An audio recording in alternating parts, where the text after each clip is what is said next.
Welcome to our channel. నారాయణను చంపబోతున్న దుర్గను ఆపి నిజాన్ని బయటపెట్టిన మహాలక్ష్మి. అసలు ఇదంతా ఎలా జరిగింది? మహాలక్ష్మి నారాయణ గురించి బయటపెట్టిన ఆ నిజం ఏంటి అనేది తెలుసుకోవాలి అనుకుంటే ఖచ్చితంగా ఈ ఎపిసోడ్ని ఫస్ట్ నుంచి ఎండింగ్ వరకు ఎక్కడా స్కిప్ చేయకుండా చూసేయండి. ఇక ఏమాత్రం లేట్ చేయకుండా వీడియోలోకి వెళ్దాం. బట్ దానికన్నా ముందు మీరు చేయవలసిందల్లా మన ఈ ఛానల్ని ఇప్పుడే సబ్స్క్రైబ్ చేసుకోండి. ఎందుకంటే మన favourite serial Podarillu serial upcoming episodes అలాగే అప్డేట్స్ అన్నీ మీకు ఎప్పటికప్పుడు రీచ్ అవ్వాలి అంటే ఖచ్చితంగా మన ఈ ఛానల్ని సబ్స్క్రైబ్ చేసుకోవాల్సిందే. అప్పుడే మీరు అందరికన్నా ముందుగా చూడగలుగుతారు. ఇక అందమైన డిజైన్ గాజుల వీడియోని చూపిస్తూ సీరియల్లో ఏం జరిగిందో చెప్పబోతున్నాను. సో మిస్ కాకుండా ఫస్ట్ నుంచి ఎండింగ్ వరకు చూసేయండి. ఇక వరాలు అయితే మాధవకి ఫోన్ చేస్తుంది. మాధవకి ఫోన్ చేసి ఏంటయ్యా ఎవరు మీరు అని మాధవ అడుగుతాడు.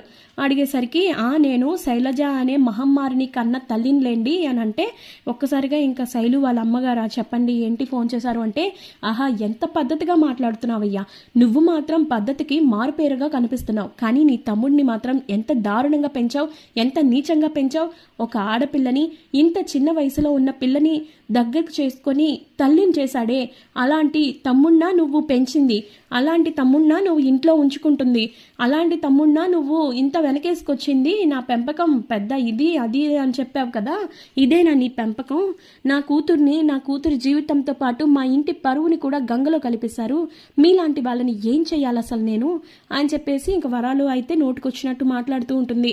లేదమ్మా మీరు తప్పుగా మాట్లాడుతున్నారు, అసలు ఇదంతా అయ్యుండదు, నా తమ్ముడు అలాంటి వాడు కాదమ్మా అంటే ఆడపిల్ల అని కన్న తల్లిని ఇలా నోటుకొచ్చినట్టు వాగుతాను అనుకుంటున్నావా, లేకపోతే నా కూతురు కడుపు తెచ్చుకుంది నీ తమ్ముడు వల్ల అని చెప్పేసి ఊరందరికీ చెప్పుకుంటాను అనుకుంటున్నావా, అసలు ఏమనుకుంటున్నావయ్యా నువ్వు అని చెప్పేసి ఇంకా ఆ రకంగా అయితే మాట్లాడుతూ ఉంటుంది వరాలు. నిజంగా మీరు చెప్పేది నిజమే అయితే నా తమ్ముడిని నేనే నా చేతులతోనే చంపేస్తాను అని చెప్పేసి ఫోన్ పెట్టేస్తాడు మాధవ. ఇక ఇంట్లో ఈ లోపే ఇంకా ఇంట్లో వాళ్ళందరూ వస్తారు కదా, వచ్చిన తర్వాత ఏంటి శైలు కేశవ్ వల్ల కడుపుతో ఉందా అని చెప్పేసి అనేసరికి ఇంట్లో వాళ్ళందరూ కూడా షాక్ అయిపోతారు. ఇక చక్రి అంటూనే ఉంటాడు, అన్నయ్య ఇదంతా అబద్ధమేమో అనిపిస్తుంది, కేశవ లాంటి వాడు కాదు అని చెప్పేసి అంటాడు. ఇదంతా నిజమో అబద్ధమో తెలియాలి అంటే నేను కేశవని పిలవాలి, కేశవనే అడుగుతాను అని చెప్పేసి ఇంకా పిలుస్తాడు. కేశవ అని చెప్పేసి గట్టి కేకలేసేసరికి ఏమైందన్నయ్య ఎందుకంత గట్టిగా కేకలేస్తున్నావు, ఏమైంది అని అంటే ఏమైందా, నువ్వు అసలు ఎంత దారుణంగా ఉంటావని నేను అస్సలు ఊహించలేదురా, నువ్వు శైలజని ప్రేమిస్తున్నాను అని అంటే నిజాయితీగా ప్రేమిస్తున్నావు అనుకున్నాను, కానీ ఒక ఆడపిల్ల జీవితాన్ని నాశనం చేస్తావని అస్సలు అనుకోలేదు అని చెప్పి చెంప మీద లాగిపెట్టి కొడతాడు. ఇక చెంపదెబ్బకి కేశవతో పాటు ఇంట్లో వాళ్ళందరూ కూడా షాక్ అయిపోతారు. నేను నిన్ను అలా పెంచలేదు కదరా, నువ్వు మాత్రం ఇలాంటి దిక్కుమాలిన అలవాట్లు దిక్కుమాలిన పద్ధతులు ఎలా నేర్చుకున్నావురా, నిజంగా నేను చూస్తుంటేనే నాకు కడుపు మండిపోతుంది అది ఇది అని చెప్పేసి బాగా బాధపడతాడు. బాధపడేసరికి అన్నయ్య నువ్వు తప్పుగా అర్థం చేసుకున్నావు అన్నయ్య, నాకేం అర్థం కావట్లేదు, నువ్వేమంటున్నావు అంటే నీ వల్ల శైలజని కడుపు చేసావు నువ్వు, ఇప్పుడు వాళ్ళమ్మ ఫోన్ చేసి నాకు పెంపకాన్ని ఎంత దారుణంగా తిట్టిందో తెలుసా, అసలు నువ్వు ఎందుకురా ఇలా చెడబుట్టావు నా కడుపున అని అంటే అసలు లేదన్నయ్య నేను నిజంగా ఏ తప్పు చేయలేదన్నయ్య అని చెప్పేసి కాళ్ళు పట్టుకుంటూ బతులాడతాడు. అయినా కూడా మాధవ కోపం వస్తూనే ఉంటుంది.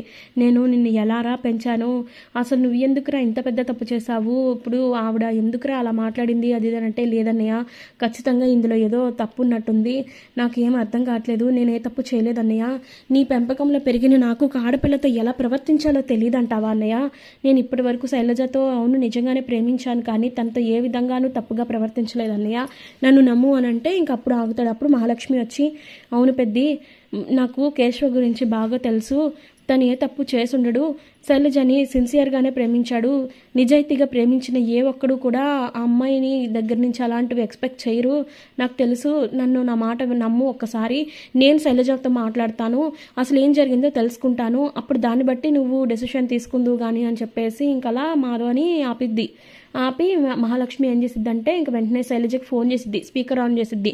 హలో శైలజ నేను మహాలక్ష్మి మాట్లాడుతున్నాను అంటే చెప్పండి అని అంటే నేను వినేది నిజమేనా అని అంటే ఇక సైలెంట్గా ఉంటుంది.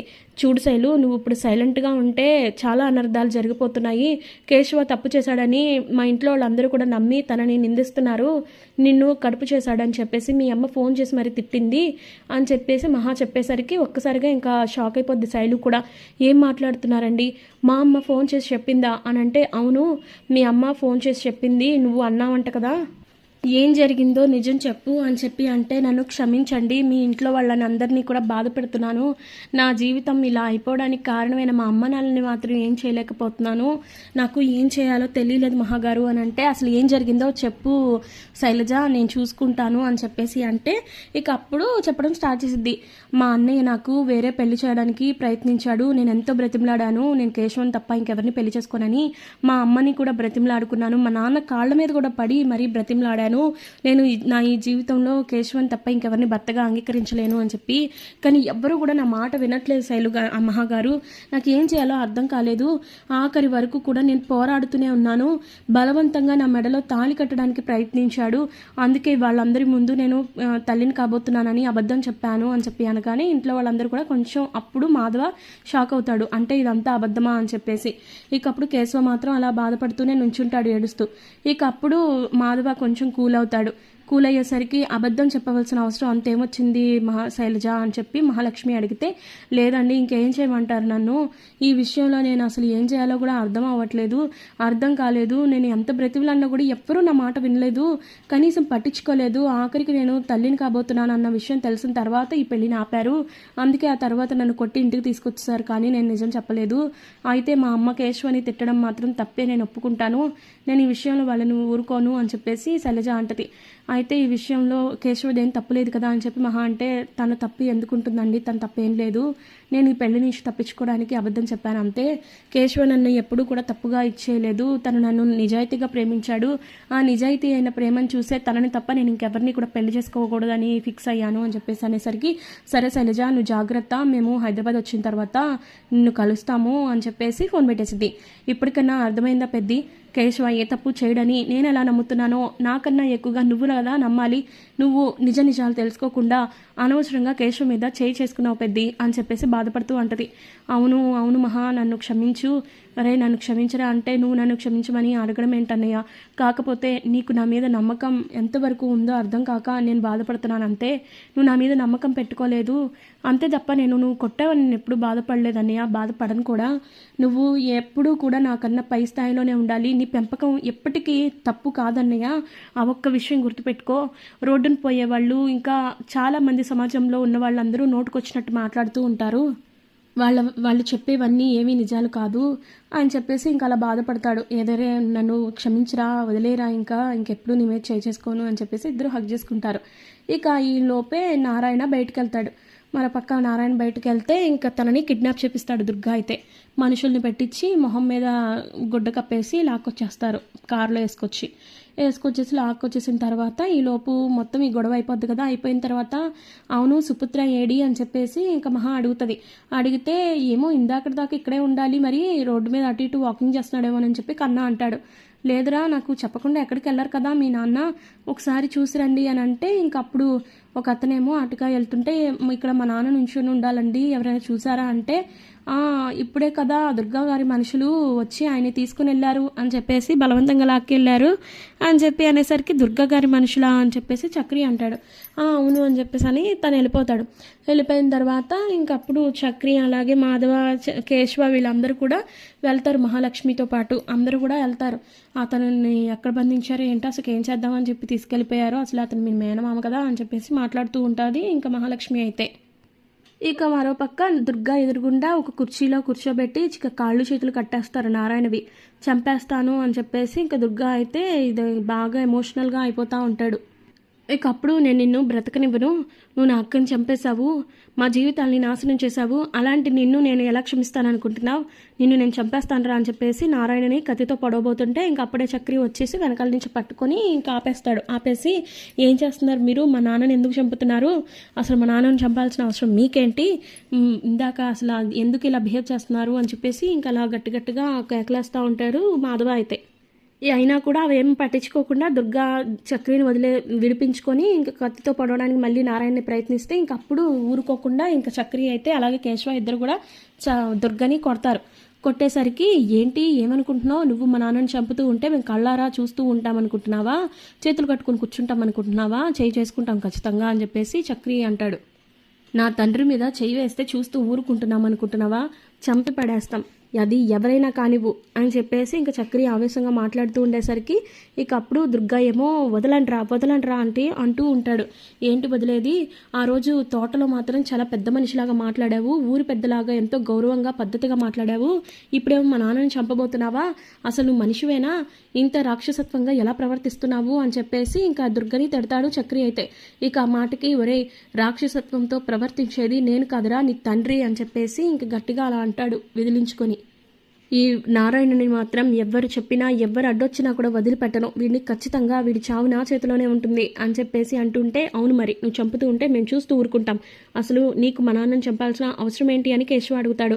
ఎందుకంటే వీడు మా అక్కని చంపేశాడు, మా అక్క చావుకి కారణమైన వీడిని నేను చూస్తూ ఎలా ఊరుకుంటాననుకుంటున్నారు, నా కళ్ళ ముందే వీడు ప్రశాంతంగా నవ్వుతూ తిరుగుతుంటే చూస్తూ ఉంటానా, మా అక్క చావుకి కారణమైన వీడిని, మా అక్కని చంపిన వీడిని అసలు ఎలా ఊరుకుంటాను అని చెప్పేసి ఆవేశంతో మాట్లాడుతూ ఉంటాడు దుర్గా. అయితే ఇక ఆ మాటలకి చక్రి అడుగుతాడు, ఏం మాట్లాడుతున్నారు, మీ అక్క చావుకి మా నాన్నకి సంబంధం ఏంటి, అసలు మా నాన్నకి మీ అక్కకి ఎటువంటి ఇది లేదు కదా, అలాంటప్పుడు మా నాన్న మీ అక్కని చంపడం ఏంటి కొత్త నాటకాలు ఆడుతున్నారా అని చెప్పేసి గట్టిగా మాట్లాడుతూ ఉంటాడు చక్రి. అయితే ఒరేయ్ అసలు మా అక్క అంటే ఎవరనుకుంటున్నారా, మీ కన్న తల్లిరా అని చెప్పి అనేసరికి ఒక్కసారిగా మాధవ కేశవ అలాగే చక్రి షాక్ అయిపోతారు.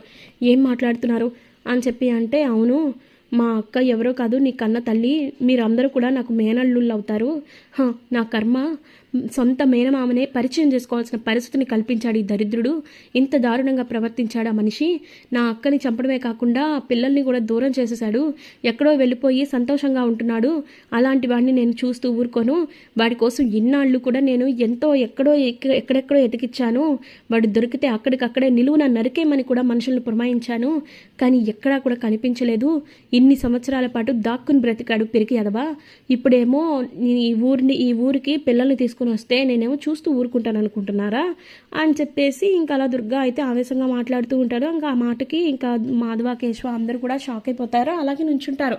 వీడిని కాబట్టి నేను వదిలిపెట్టను, మీ కన్న తల్లిని చంపినందుకు వీడిని కన్న తండ్రి అయినందుకు వీళ్ళని వదిలేస్తారేమో, కానీ నేను మాత్రం వదలను, వీడిని అడ్డంగా నరికేస్తాను, మా అక్క చావుకి కారణమయ్యి నా మేనల్లుళ్ళకి కన్న తల్లిని లేకుండా చేసిన వీడిని నేను చూస్తూ ఊరుకోను అని చెప్పేసి ఇంక పొడవబోతుంటే అప్పుడు మహాలక్ష్మి అడ్డుపడిద్ది.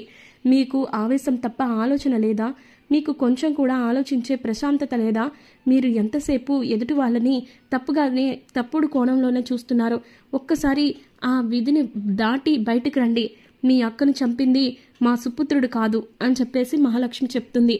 చూడు నువ్వు నిన్న కాక మొన్నొచ్చినట్టున్నావు, నీకు ఈ విషయాలేమీ తెలీదు, నువ్వు నీ పని చూసుకుంటే బాగుంటుంది, గత 30 ఏళ్లుగా మేము ఎంత నరక యాతన పడుతున్నామో మాకు మాత్రమే తెలుసు, వీడిని అడ్డంగా నరికేయాలి, వీడ్ను ప్రాణాలతో బ్రతికుండే అవకాశమే లేదు, అసలు ఈ భూమి మీద బ్రతికే హక్కే వీడికి లేదు అని చెప్పేసి ఇంకలా ఎమోషనల్గా మాట్లాడుతూ ఉంటాడు దుర్గా.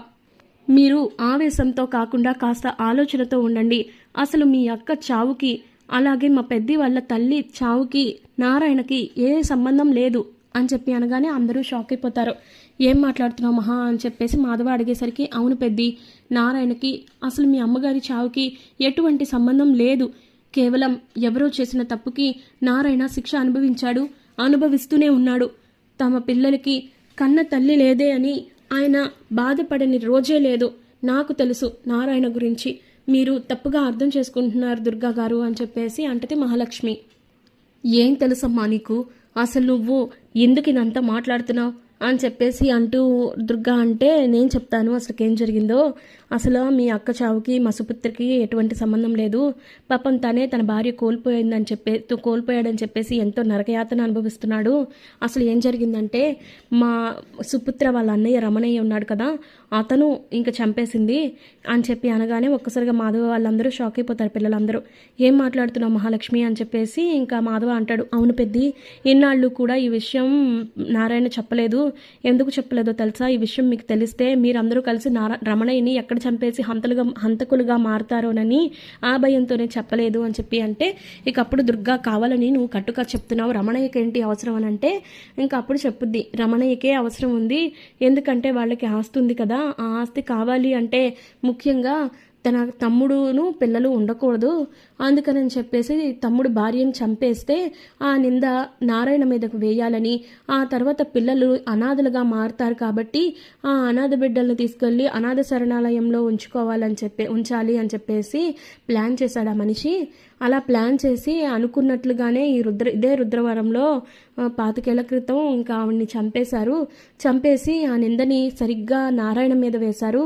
ఆ తప్పుని తను నిరూపించుకోలేకపోయాడు ఆ సమయంలో. ఎందుకంటే కట్టుకున్న భార్య చనిపోయింది, కన్నబిడ్డలేమో అనాథలుగా అయిపోతారని చెప్పి బాధపడ్డాడే తప్ప తన మీద పడిన ఆ నిందని తప్పించుకోవాలని అసలు ప్రయత్నించలేకపోయాడు. పైగా అప్పుడు కూడా మీరు మీ అక్కని తనే చంపాడు, బావే చంపేశాడని చెప్పి సూటిపోటి మాటలు అనేసరికి తనకేం చేయాలో అర్థం కాలేదు, ఏమనాలో కూడా అర్థం కాలేదు. చాలా బాధపడ్డాడు. తన తప్పు లేదని నిరూపించుకోవాలని, ప్రపంచానికి చాటి చెప్పాలని ఎంతగానో ప్రయత్నించాడు. కానీ ఒక్క ప్రూఫ్ కూడా లేకుండా చేశాడు రమణయ్య. ఆ తర్వాత అతన్ని చాలా నిందించాడు. ఆ తర్వాత రమణయ్య చేసిన ప్లాన్ ప్రకారమే నారాయణ పాపం జైలుకి వెళ్ళాడు. పిల్లలు అనాథలుగా అయిపోతారనుకున్నారు, కానీ దేవుడు అదృష్టం బాగుండి మాధవానే కాపాడుకున్నాడు తమ్ముళ్ళని. మాధవ అలా నిలబడతాడని రమణయ్య ఊహించలేదు. ఇక ఊరి పెద్దలు కూడా, ఇంకా ఆ తర్వాత మొత్తం పెద్ద మనుషులు కూడా వీళ్ళకి సపోర్ట్గా నిలవడంతో ఆ ఇల్లు కొంచెం వీళ్ళకి దక్కింది. లేకపోతే చాలా నష్టపోయేవాళ్ళు. ఇప్పటికీ కూడా ఆ రమణయ్య వీళ్ళ మీద పగ సాధించాలి అన్న ఉద్దేశంతో చాలా రకాల ప్రయత్నాలు చేస్తూ ఉంటాడు. అందుకే మా సుపుత్ర పద్దాక వాళ్ళ అన్నయ్యతోటి గొడవలు పెట్టుకుంటాడు. వాడిని ఎలాగైనా సరే శిక్ష అనుభవించేలా చేయాలనుకున్నాడు, కానీ ఎటువంటి సాక్ష్యాధారాలు లేకపోవడం వల్ల తను ఏం చేయలేకపోయాడు. అంతేగాని మీ అక్క చావుకి కారణం మా సుపుత్ర కాదు, ఇప్పటికైనా నమ్మండి. తను ఎంతగానో అన్యోన్యంగా ప్రేమించుకున్నారని మీకు తెలుసు. ఇద్దరు ఎంత బాగుండేవాళ్ళో తెలుసు. వాళ్ళ ప్రేమకి ప్రతిరూపంగా పిల్లలు కూడా పుట్టారు. మరి అటువంటి పిల్లలు ఉన్నప్పుడు భార్యని ఎందుకు చంపుతారన్న ఒక్క క్షణం మీరు ఆలోచించుంటుంటే నారాయణ మీద ఈరోజు మీరు కత్తి దువ్వేవాళ్ళు కాదు అని చెప్పేసి ఇంకా అలా బాధపడుతూ మహాలక్ష్మి నిజం మొత్తం చెప్పేసిద్ది. ఇక అప్పుడు షాక్ అయిపోతారు అందరూ కూడా. అంటే ఇదంతా కూడా మా పెద్దనాన్న చేశాడా అని చెప్పేసి చక్రి ఊగిపోతూ ఉంటాడు. మీరు ఆగండి, మీరు ఇప్పుడు వెళ్ళి ఆయన చంపి మీరు జైలుకి వెళ్తే మీ జీవితాలు నాశనమైపోతాయి అనే కదా మీ నాన్న ఎన్ని సంవత్సరాలు కూడా నోరు మూసుకొని కూర్చున్నారు. అందుకే ఆయన తాగుడుకు కూడా బానిసయ్యాడు. ఇదంతా కూడా మర్చిపోవాలన్న ఉద్దేశంతోనే ఆయన అలా అయిపోయారు. అంతే తప్ప మిమ్మల్ని ఇచ్చేయాలని కాదు, ఇప్పటికన్నా అర్థం చేసుకోండి అని చెప్పేసి ఇంకా అలా బాధపడుతూ చెప్తుంది అనమాట. మొత్తం మహాలక్ష్మి అలా చెప్పేసరికి ఇంకా అలా మొత్తం అందరూ కూడా షాక్ అయిపోతారు. దుర్గా అప్పుడు శాంతిస్తాడు. అయితే నేను ఆ రమణయ్యని వదిలిపెట్టను అని చెప్పంటే ఆ రమణయ్యకి పడాల్సిన శిక్ష పడుతూనే ఉంది, ఆ భగవంతుడే విధిస్తున్నాడు. ఈ వయసులో మీరు చాతని చంపి జైలుకి వెళ్తే మీ కుటుంబం పరిస్థితి ఏంటని ఒక్కసారి ఆలోచించారా?